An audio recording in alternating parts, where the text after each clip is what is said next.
जौनपुर जिले के मणियाहू तहसील के रहने वाले बीजेपी नेता सतीश सिंह उर्फ गुड्डू ने कोरोना काल में लोगों की जमकर मदद की।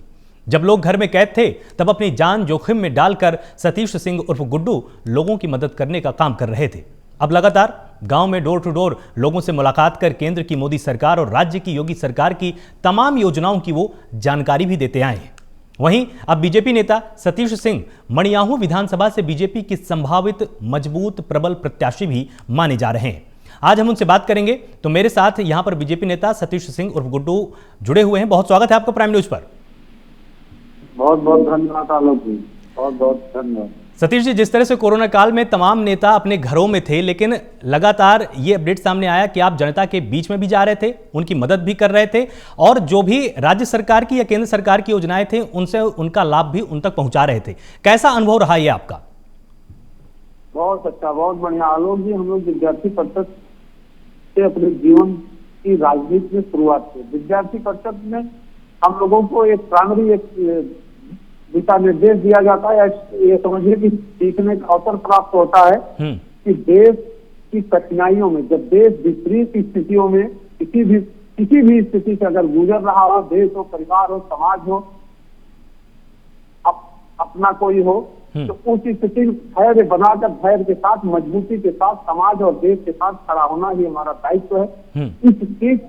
इस जो सीख हमको मिली थी विद्यार्थी परिषद से, विद्यार्थी जीवन से, उस सीख को हमने समाज में उतारने का पूरा प्रयत्न किया और उस उद्देश्य से हमने देश के इस समाज में, देश में अपना काम करने का अपना अनुभव साझा किया। और हम लोगों के सहयोग से, जो हमारे मित्रगण हैं, जो हमारे साथी हैं, जो कुछ उद्योगपति हैं, जो हमारे समाज सेवी हैं, सबको एक सम्मिलित टीम बनाकर हम लोगों ने इस समाज में काम किया। बिल्कुल सतीश जी, जिस तरह से 20 साल से अधिक का समय हो चुका है, सक्रिय राजनीति से आप लगातार जुड़े हुए हैं, विद्यार्थी परिषद का भी आप हिस्सा रहे, साथ ही आप कॉलेज के समय भी अध्यक्ष रहे हैं। क्या अंतर आप पाते हैं कि एक छात्र राजनीति में और एक समाज की जो मुख्य धारा की राजनीति, उसमें क्या अंतर है और क्या कुछ और परिवर्तन की जरूरत है?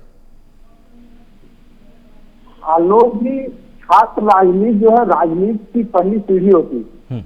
उसमें हम जिसमें सोने को आप पिघला के जिस हिसाब से तपा के बनाते हैं, उस तरह से छात्र राजनीति में छात्र नेता निकलता है। छात्र नेता देश की राजनीति में एक अलग दिशा, अलग पहचान देता है। कुछ बीच में कुछ राजनीतिक दलों के प्रभाव में, क्षेत्रीय दलों के प्रभाव में छात्र राजनीति दब गई, जिसका देश को बहुत बड़ा नुकसान भुगतने को मिलेगा और मिल रहा है। छात्र नेता जब राजनीति में आता है तो अपनी पारदर्शिता को स्पष्ट करता है और अपने विचारों को बेबाकी से अपने समाज में और अपने देश के काम करने में अपनी बेगवागी से अपनी प्रतिभा का उन्मूलन करता है। लेकिन कुछ क्षेत्रीय राजनीति में जब क्षेत्रीय पार्टियां उभर के आई हैं, तो माफिया और उद्योगपति, धनबल और बाहुबल, अपराध का जो गठजोड़ हुआ उत्तर प्रदेश में, उसमें छात्र राजनीति दबता हुआ, सिमटता हुआ नजर आ रहा है। लेकिन हमारी भारतीय जनता पार्टी इस सरकार में, माननीय मुख्यमंत्री योगी आदित्यनाथ जी की सरकार में, फिर से विद्यार्थी परिषद संगठन या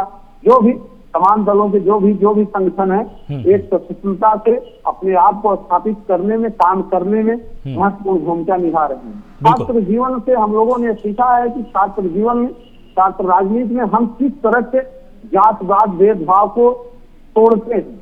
जब हम कॉलेज में, स्कूल में, प्राइमरी में, ग्रेजुएशन में जब साथ जाते हैं, वो किसी भी जात, किसी भी धर्म का साथी हमारा होता है, तो उसके लिए हम ब्लड देना हो, पेन देना हो, खाना खाना हो, साथ में एक दूसरे के साथ में हम एक बर्तन में एक जूठा भी शेयर करते हैं। जो एक समाज की दूरी को, समाज में जो दूरी है एक जाति धर्म का, उसको कम करने का काम करता है।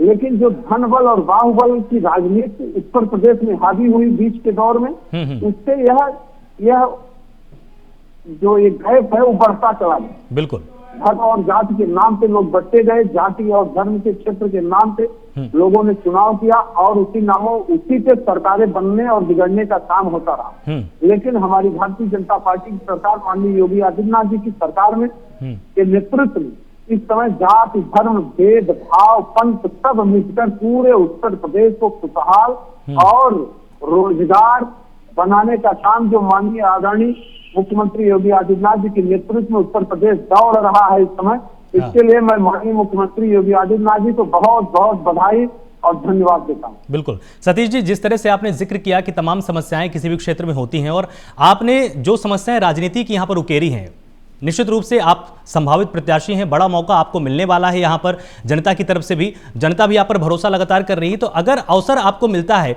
वो कौन सी समस्याएं हैं जिनको सबसे पहले आप क्षेत्र में दूर करना चाहेंगे? आलोक जी, अगर पार्टी हम पे विश्वास करती है, हम लोग पार्टी के कार्यकर्ता हैं, 20 सालों से कार्यरत हैं, पार्टी अगर हम पे विश्वास करती है, मड़ियाहू की जनता हमको विश्वास करती है, ये हमारी जन्मभूमि कर्मभूमि भी है, यहाँ हम यहीं रहे हैं, यहीं पले, यहीं बढ़े हैं। हाँ। मैं एक साधारण किसान परिवार से आता हूँ, मेरा यही गांव है, पिताजी हमारे किसानी करते हैं, मैं 3 भाई हूँ, 3 भाइयों में मेरे बड़े भाई किसानी करते हैं। मैं छात्र राजनीति शुरुआत किया, मेरा छोटा वाला भाई आर्मी में देश की सेवा कर रहा है, मैं समाज की सेवा कर रहा हूँ, बड़ा भाई मेरा घर की सेवा कर रहे हैं और छोटा भाई मेरा देश की सेवा कर रहा है बॉर्डर पे। आपको मैं एक छोटा सा उदाहरण बताना चाहता हूँ आलोक जी। माननीय रक्षा मंत्री जी से हमारे अच्छे संबंध, हमारे गार्जियन हैं, हमारे अभिभावक हैं और हमारे लिए पूजनीय है। रक्षा मंत्री हैं, मिनिस्टर हैं, लेकिन मेरा भाई आर्मी में है। हम लोग एक सीट जो विद्यार्थी परिषद से पाए उसको शेयर कर रहे हैं, उसने कहा कि हमारा ट्रांसफर करा दीजिए, लेकिन हम लोग इस सीट से हम कहे कि नहीं, हम लोगों ने कहा कि नहीं, जब देश की सेवा करना है तो बॉर्डर पे, जब देश में चाइना बॉर्डर पे तमाम परिस्थितियां एक चाइना से युद्ध होने की तकरार चल रही थी, तब मेरा छोटा भाई बॉर्डर पे युद्ध करने के लिए वहां तैयार। पिताजी हमसे कहे कि नहीं, आप ट्रांसफर करा सकते हो, भारतीय जनता पार्टी के बड़े नेता हो, हमका नहीं, राजनीति में हम लोग काम कर रहे हैं। बिल्कुल, तो निश्चित रूप से जिस तरह से आपने बताया प्राइम न्यूज से बातचीत करते हुए कि आप राष्ट्र की सेवा के लिए आ रहे हैं और तमाम समस्याओं के समाधान के लिए आ रहे हैं, बहुत बहुत शुक्रिया सतीश जी प्राइम न्यूज से बात करने के लिए और यहाँ पर अपने मंतव्य को स्पष्ट करने के लिए और ये बताने के लिए कि राजनीति में आने की मंशा आपके क्या है। निश्चित रूप से आपने जिस तरह से समाज को सुधारने की बात की, उसमें आप आगे कदम बढ़ा पाए। और बुलेटिन में फिलहाल इतना ही, आप लगातार जुड़े रहिए प्राइम न्यूज के साथ। नमस्कार।